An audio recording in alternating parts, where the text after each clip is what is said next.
Selamat datang di channel Edukim Ganesha. Sebelum kita mulai, biasakan kita berdoa terlebih dahulu dan meminta file kepada admin agar pembelajaran lebih terstruktur. Oke, kita langsung saja ke teori SBMPTN Biologi di bab sistem pernafasan dan ekskresi. Poin pertama adalah sistem pernapasan.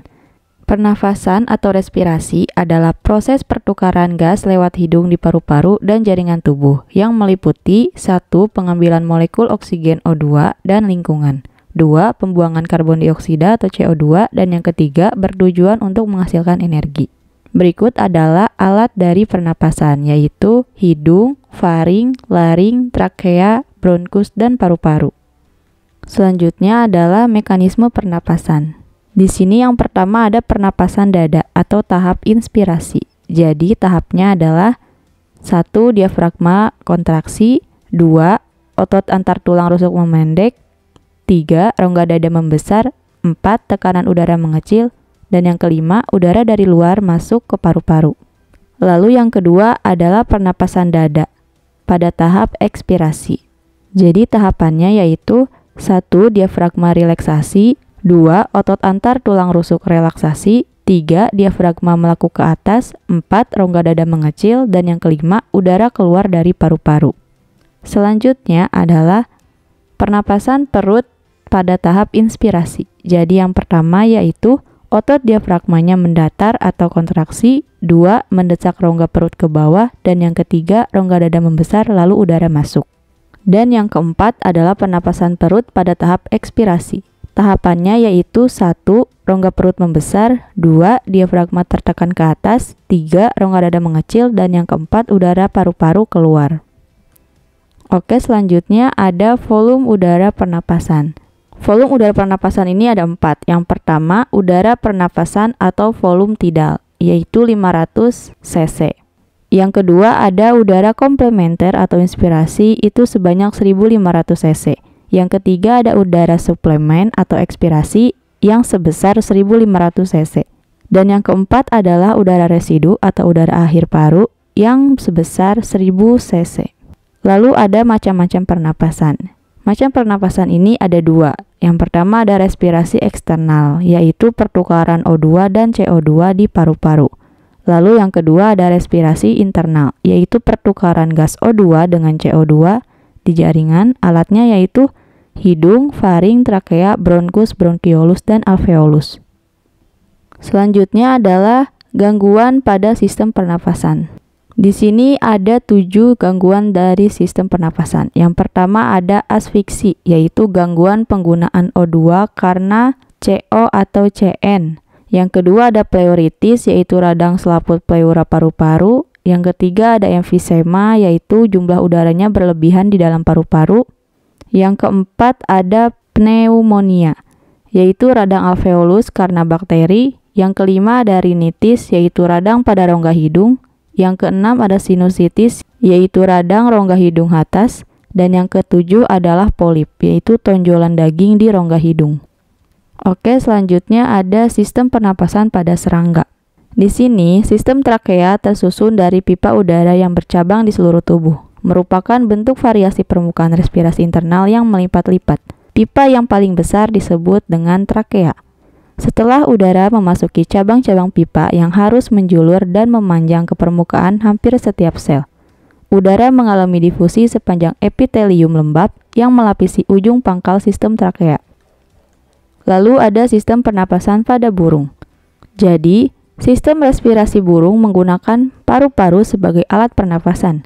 Pertukaran udara pada burung terjadi di bagian parabronkus yang banyak mengandung pembuluh darah.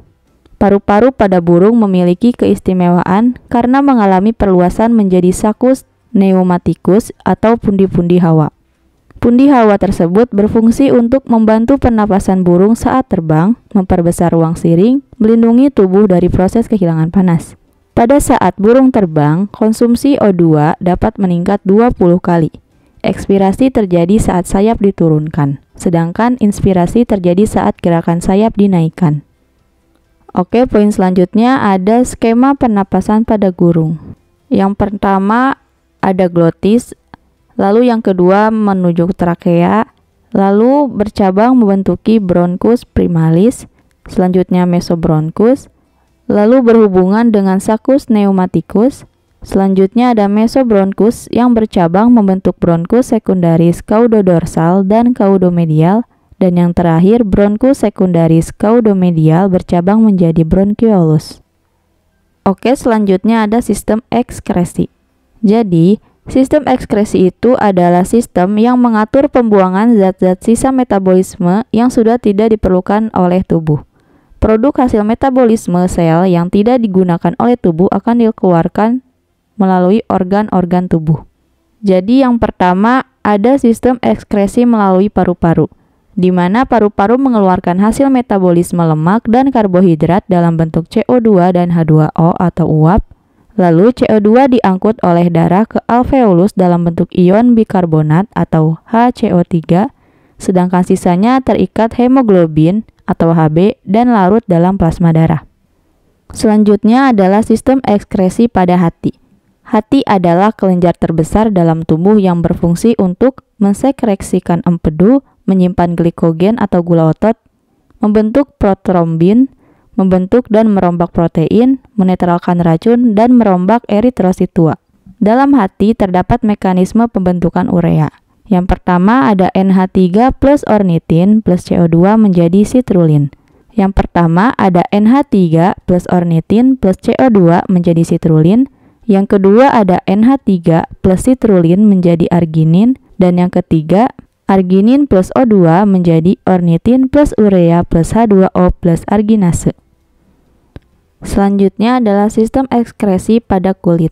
Di sini kulit berfungsi untuk organ proteksi jaringan di bawahnya, sebagai alat ekskresi, memelihara suhu tubuh, dan sebagai alat indera. Kulit memiliki beberapa lapis. Yang pertama adalah lapisan epidermis dari atas ke bawah, yang terdiri dari stratum corneum, stratum lucidum, stratum granulosum, dan stratum germinatium, dan stratum germinativum. Lalu yang kedua ada lapisan dermis yang kaya akan pembuluh darah, akar rambut, jaringan saraf, pigmen chromatofora, kelenjar minyak, dan kelenjar keringat. Dan yang ketiga adalah lapisan subkutanea yang berisi jaringan lemak adipose. Proses pengeluaran keringat untuk mempertahankan suhu tubuh diatur oleh hipotalamus dan enzim bradikinin. Lalu ada sistem ekskresi pada ginjal. Sistem ekskresi pada ginjal menghasilkan urin melalui dua proses utama, yaitu filtrasi cairan tubuh dan penyulingan larutan cair hasil filtrasi. Pada tubuh, ginjal ada sepasang, berbentuk mirip seperti kacang polong. Secara umum, fungsi ginjal itu adalah sebagai pengendali komposisi cairan tubuh dan menyaring darah serta membentuk urin hasil sisa metabolisme.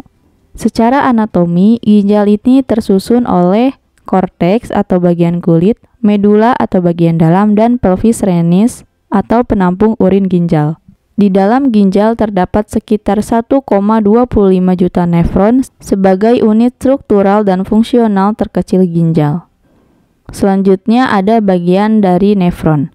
Yang pertama ada badan Malpighi yang terdiri dari glomerulus dan kapsula atau simpai Bowman. Lalu yang kedua adalah sumsum ginjal atau medula yang terdiri dari tubulus contortus proximal, tubulus contortus distal, lengkung Henle atau proximal distal, dan tubulus collectivus. Selanjutnya adalah proses yang terjadi di dalam ginjal. Yang pertama ada filtrasi yaitu penyaringan, dua reabsorpsi yaitu penyerapan kembali, dan yang ketiga augmentasi atau penambahan. Faktor yang mempengaruhi jumlah urin yaitu jumlah air yang mau diminum, stimulus sarafrenalis, kadar hormon antidiuretika, dan banyak sedikitnya garam mineral. Selanjutnya ada kelainan atau gangguan pada ginjal. Yang pertama adalah nefritis, yaitu radang nefron karena bakteri. Yang kedua adalah polisistik, yaitu pembengkakan nefron atau genetik. Yang ketiga ada albuminuria, yaitu adanya protein albumin urin. Yang keempat adalah diabetes mellitus atau kencing manis karena adanya gula dalam urin karena insulin sedikit. Yang kelima adalah poliurea, yaitu urin yang banyak karena gangguan dalam proses reabsorpsi. Dan yang keenam oligourea, yaitu urin sedikit atau anuria yang tak berurin karena kerusakan ginjal. Lalu selanjutnya ada sistem ekskresi pada invertebrata. Di sini ada ekskresi pada cacing pipih, di mana memiliki sistem ekskresi tubuler yang disebut sebagai protonefridia. Organnya disebut protonefridium yang merupakan jaringan kerja tubula yang tidak memiliki pembukaan internal, bercabang di seluruh tubuh dan cabang paling kecil diselimuti oleh sel-sel api bersilia. Pergerakan silia sel-sel api tersebut dapat menggerakkan air sepanjang saluran ekskresi, sehingga zat-zat sisa dapat dikeluarkan melewati nefridiofor. Selanjutnya ada ekskresi pada belalang. Organ ekskresi pada serangga dan arthropoda disebut tubula malpighi yang berfungsi seperti ginjal pada vertebrata. Organ-organ tersebut berfungsi mengeluarkan limbah bernitrogen dan hemofilia atau cairan sirkulasi pada serangga dan berperan dalam osmoregulasi. Selain tubula malpighi, sistem ekskresi pada serangga juga memiliki trakea yang berfungsi mengatur pembuangan karbon dioksida hasil dari proses metabolisme. Poin selanjutnya ada ekskresi pada annelida dan moluska. Annelida dan moluska memiliki organ ekskresi yang disebut dengan metanefridia. Masing-masing segmen cacing memiliki metanefridia. Metanefridia ini berfungsi untuk pengaturan ekskresi dan homoregulasi. Metanefridia bertindak sebagai penyaring yang memiliki sisa metabolisme dan mengembalikan zat-zat yang masih dibutuhkan ke dalam tubuh. Lalu ada sistem ekskresi pada vertebrata. Di sini contohnya ikan. Ikan menggunakan ginjal sebagai alat ekskresi, mempunyai 2 ginjal berbentuk memanjang berwarna merah. Ikan menjaga tekanan osmotik dan mencegah pengambilan terlalu banyak garam melalui proses difusi. Sebagian besar zat buangan nitrogen keluar melalui difusi dari insangnya.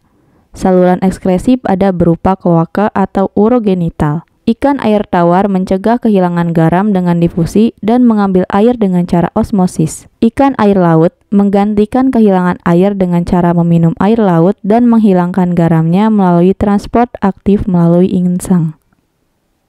Oke, sekian pembahasan teori SBMPTN Biologi di bab sistem pernapasan dan ekskresi. Jangan lupa subscribe, komen, dan like jika video ini bermanfaat. Teman-teman share sebanyak-banyaknya ya. Sampai jumpa di video selanjutnya.